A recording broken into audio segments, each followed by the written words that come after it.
আসসালামু আলাইকুম রহমতুল্লাহি ওয়া বারাকাতুহু। প্রিয় দিনী ভাই ও বোনেরা, আপনারা কেমন আছেন?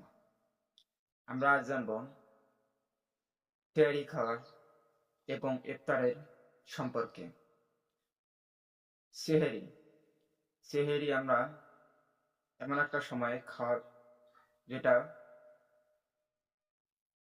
ফজরের নামাজের পূর্বে ইফতারি সেহরি খেই।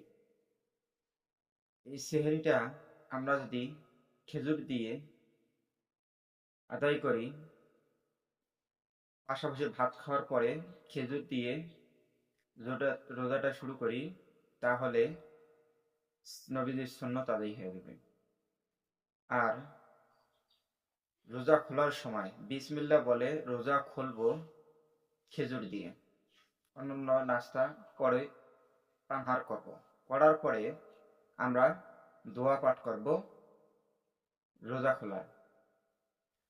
আমরা অনেকেই আছি যে রোজার আগেই আমরা দোয়া পাঠ করে থাকি।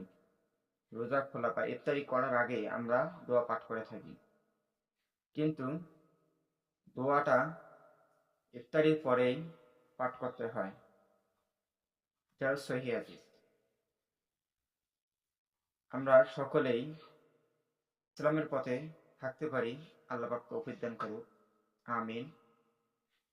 এরকমই আরো নতুন ভিডিও পেতে চ্যানেলটি সাবস্ক্রাইব করে রাখুন। যদি ভিডিওটা ভালো লাগে, লাইক, কমেন্ট এবং বন্ধুদের সঙ্গে শেয়ার করতে ভুলবেন না। ধন্যবাদ। আসসালামু আলাইকুম রহমতুল্লাহি ওয়া বারাকাতুহু।